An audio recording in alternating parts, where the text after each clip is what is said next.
আসসালামু আলাইকুম ওয়া রাহমাতুল্লাহি ওয়া বারাকাতুহু। সুপ্রিয় শিক্ষার্থী বন্ধুরা, আজকের ক্লাস আমরা ষান্মাসিক সামষ্টিক মূল্যায়ন 2024 সালের অষ্টম শ্রেণীর ইসলাম শিক্ষা এর শিক্ষার্থীদের জন্য যে নির্দেশনা দেওয়া হয়েছে অর্থাৎ প্রশ্নপত্রের সমাধান নিয়ে আলোচনা করব। এখানে আমাদেরকে বলা হচ্ছে ইসলামের বিধিবিধানের আলোকে প্রাকৃতিক দুর্যোগের সময় করণীয় সংক্রান্ত নির্দেশনা তৈরি করতে হবে। এখানে আমাদের জন্য একটু নির্দেশনা দেওয়া হচ্ছে, সেটা হচ্ছে তোমার চারপাশের পরিবেশে প্রায়শই বিভিন্ন ধরনের প্রাকৃতিক দুর্যোগ দেখতে পাও। তুমি নিশ্চয়ই জানো এই দুর্যোগগুলো কেন হয়। এই দুর্যোগের সময় বিভিন্ন ধরনের বিপর্যয় দেখা দিতে পারে। এ সময় ইসলামের বিধিবিধান চর্চা ও অনুশীলনের জন্য বিশেষ নির্দেশনা রয়েছে। এখানে যা জানতে চাওয়া হয়েছে সে বিষয়ে তোমার চিন্তাগুলো উত্তরপত্রে জানাও। এখানে আমাদের কতগুলো প্রশ্ন করা হয়েছে, যেমন প্রশ্ন 1 নম্বর প্রশ্ন কাজ 1, প্রকৃতি পর্যবেক্ষণ ও অভিজ্ঞতা বিনিময়। আমাদেরকে এখানে বলা হচ্ছে যে তোমার চারপাশের এলাকায় প্রাকৃতিক বা সামাজিক পরিবেশে কি কি বিরূপ চিত্র দেখতে পাও তা চিন্তা করে দেখো। এবার তোমরা তোমার 2 জন বন্ধুর কাছ থেকে শুনে নাও তারা চিন্তা করে প্রাকৃতিক বা সামাজিক কি কি বিরূপ চিত্র বা দুর্যোগ খুঁজে পেল। আলোচনা করে এই বিষয়ে তাদের ভাবনা জেনে নিয়ে ছকে লিখো। এই যে এইভাবে ছক লিখতে হবে। তোমার দুর্যোগের সময় কি ধরনের ইসলামের বিধিবিধান চর্চা বা অনুশীলন করে থাকো তোমরা আর কি আলোচনা করে লিখো। এখানে 2টা প্রশ্ন, ঠিক আছে, একে আবার 2টা প্রশ্ন আর কি। তো প্রথম যে প্রশ্নটা সেটা হচ্ছে দেখো, এই যে ছকটি পূরণ করতে হবে আর কি। তো সেই ছকের ভিতরে লিখতে হবে যে তোমরা দুর্যোগের সময় কি কি ধরনের ইসলামী বিধিবিধান অনুসরণ করো, ঠিক আছে। ওকে, তাহলে এটা লিখি আমরা। যেমন দেখো, আমি যা খুঁজে পেলাম প্রাকৃতিক দুর্যোগে সামাজিক প্রভাব কি কি খুঁজে পেলাম। এখানে আমাদের প্রাকৃতিক এবং সামাজিক প্রভাব দিতে হবে, ঠিক আছে। প্রাকৃতিক প্রভাবের ভিতরে হচ্ছে বন্যা, ঘূর্ণিঝড়, ভূমিকম্প।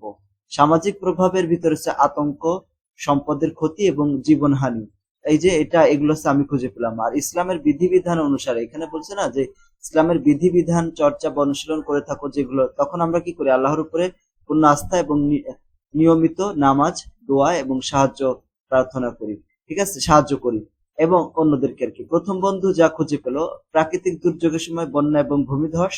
আর সামাজিক প্রভাব আছে তখন হচ্ছে গৃহহীনতা, খাবার এবং পানির অভাব, অসুস্থতা তৈরি হয়। ইসলামী বিধিবিধান কি অনুসরণ করতে হবে? কুরআন তিলাওয়াত, দোয়া, পরিবার ও প্রতিবেশীকে সাহায্য করা। তারপরে তৃতীয় বন্ধু যা খুঁজে পেল প্রাকৃতিক দুর্যোগের ভিতরে হচ্ছে ঘূর্ণিঝড় বা বজ্রপাত।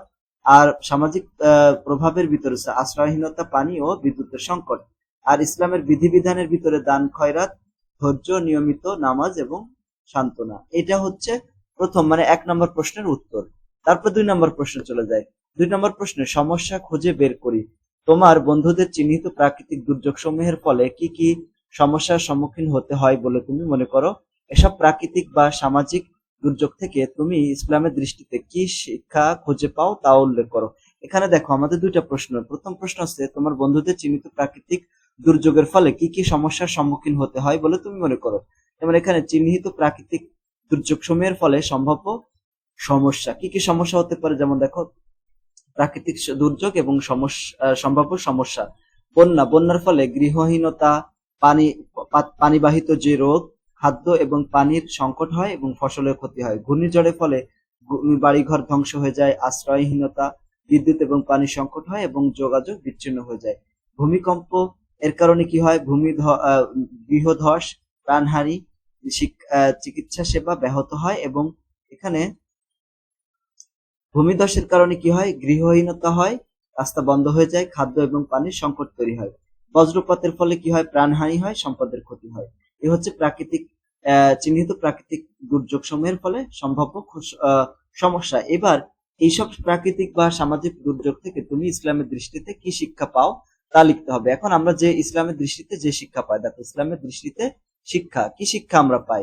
ইসলামের দৃষ্টিতে প্রাকৃতিক এবং সামাজিক দুর্যোগ থেকে কিছু গুরুত্বপূর্ণ শিক্ষা পাওয়া যায়।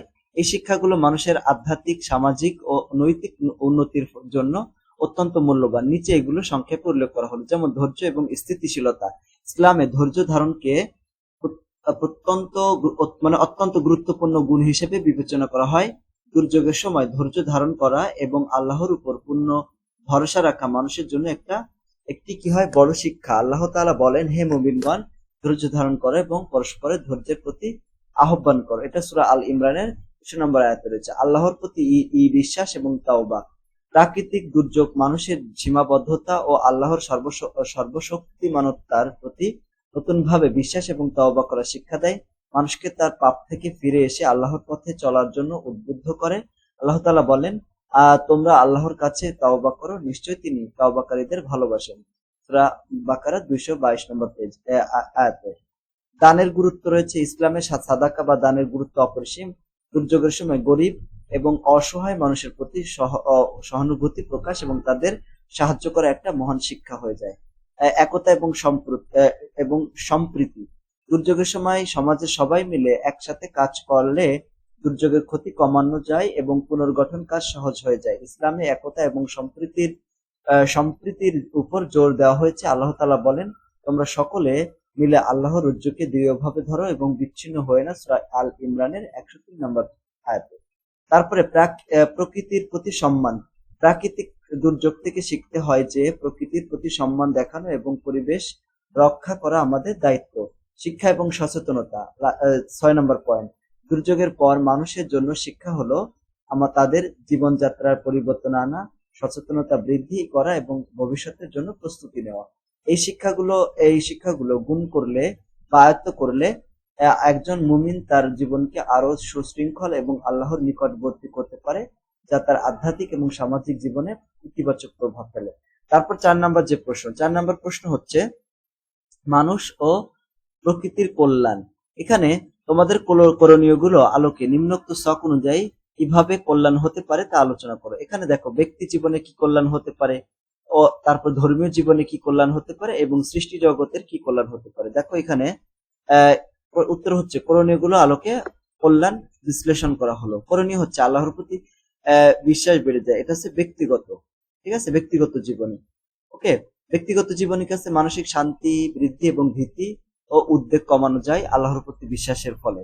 ঠিক আছে, ধর্মীয় কল্যাণ হয় ঈমান মজবুত করা, আধ্যাত্মিক শক্তি অর্জন করা এবং এখানে সৃষ্টি জগতে কি হয়, সৃষ্টিকর্তার প্রতি শ্রদ্ধা বৃদ্ধি এবং নৈতিক ও আধ্যাত্মিক উন্নয়ন হয়।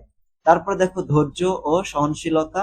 এর ক্ষেত্রে কি হয়, মানসিক স্থিতিশীলতা, সংকট এবং মোকাবেলা বাড়ানো যায়, এটা হচ্ছে ব্যক্তি জীবনে। আর ধর্মীয় জীবনে কি হয়, ধৈর্য এবং সহনশীলতার আদর্শ অনুসরণ এবং আল্লাহর সন্তুষ্টি অর্জন হয়। আর সৃষ্টি জগতের ক্ষেত্রে মানবিক সম্পর্ক মজবুত করা, সমাজে শান্তি এবং স্থিতিশীলতা প্রতিষ্ঠিত হয়। এখানে কিন্তু আরেকটা এরকম দাগ আছে। এখানে কি করতে হবে, দেখো একতা এবং সহমর্মিতার ক্ষেত্রে সামাজিক সমর্থন এবং বিপদে সাহায্য পাওয়া যায়, উম্মাহর সাথে সংযোগ বাড়ানো, সহযোগিতা এবং ঐক্য বৃদ্ধি পায়।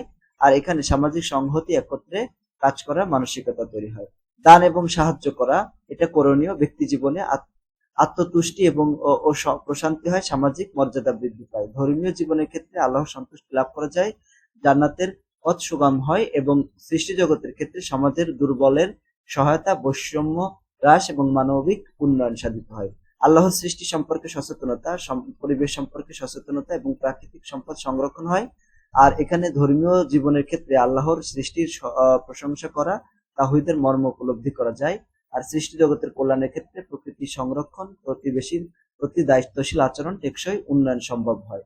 তারপর এখানে ৫ নম্বর প্রশ্ন, উপরে যে কাজগুলো আমরা করলাম, কাজগুলো মানুষ কোন বিশ্বাস থেকে করবে? ইসলামের বিধিবিধান ও নির্দেশনার আলোকে একটি প্রতিবেদন তৈরি করতে হবে। তো প্রতিবেদন তৈরি করার যে সিস্টেম, দেখো আমরা কিন্তু জানি এই প্রতিবেদন তৈরি করার জন্য আমাদের কি করতে হবে, একটা প্রতিবেদনের শিরোনাম দিতে হবে। শিরোনাম হচ্ছে প্রাকৃতিক দুর্যোগ মোকাবেলায় ইসলামের বিধিবিধান ও নির্দেশনা, এইভাবে। তারপরে প্রতিবেদকের নাম, এখানে তুমি তোমার নাম দিয়ে দিবা, ঠিক আছে, এই জায়গা। আর প্রতিবেদকের ঠিকানা, এখানে তুমি তোমার ঠিকানা দিবা, গ্রাম, তারপর থানা, জেলা, এগুলো দিয়ে দিবা। এরপরে এই যে যেটা আমরা শিরোনাম দিয়েছিলাম, ওই শিরোনামে একটা হেডলাইন থাকবে এখানে, ঠিক আছে, সুন্দর করে। প্রাকৃতিক দুর্যোগ মোকাবেলায় ইসলামের বিধিবিধান ও নির্দেশনা।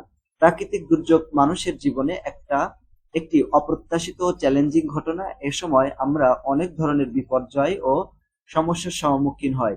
ইসলামের বিধিবিধান ও নির্দেশনার আলোকে প্রাকৃতিক দুর্যোগ মোকাবেলার মাধ্যমে আমরা আমাদের ব্যক্তিগত, সামাজিক ও আধ্যাত্মিক জীবনে শান্তি ও কল্যাণ আনতে পারি।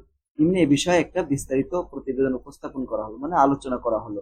দুর্যোগের সময় করণীয়, এইগুলো কি কি করতে হবে? আল্লাহর উপর ভরসা রাখতে হবে, প্রাকৃতিক দুর্যোগের সময় আমাদের সর্বপ্রথম করণীয় হলো আল্লাহর প্রতি পূর্ণ ভরসা রাখা। পবিত্র কোরআনে আল্লাহ তাআলা বলেছেন এর উপরে ভরসা রাখে এবং আল্লাহ তার জন্য সন্তুষ্ট। সূরা আত-তালাকে 71 নম্বর আয়াতে রয়েছে। এর মাধ্যমে আমরা মানসিকভাবে শক্তিশালী হতে পারি এবং যে কোনো প্রকার আতঙ্ক ও উদ্বেগ দূর করতে পারি। আল্লাহর উপর ভরসা রাখা আমাদের ব্যক্তিগত ও ধর্মীয় জীবনে অত্যন্ত গুরুত্বপূর্ণ ধৈর্যশীল আচরণ। তারপর দেখো এখানে 2 নম্বর একতা এবং সহমর্মিতা। এক্ষেত্রে কি হয়, দুর্যোগের সময় আমাদের একে অপরের প্রতি সহমর্মিতা দেখানো এবং সহযোগিতার হাত বাড়ানো উচিত। হাদিসে বলা হয়েছে মুসলমানরা একে অপরের ভাই, একে অপরের পাশে থেকে আমরা দুর্যোগ মোকাবেলা করতে পারি এবং সমাজে একতা ও সহমর্মিতা বৃদ্ধির মাধ্যমে শান্তি প্রতিষ্ঠা করতে পারি। তারপর দান এবং সাহায্য করা। ইসলামের দান এবং সাহায্য করার উপরে বিশেষ গুরুত্ব রয়েছে।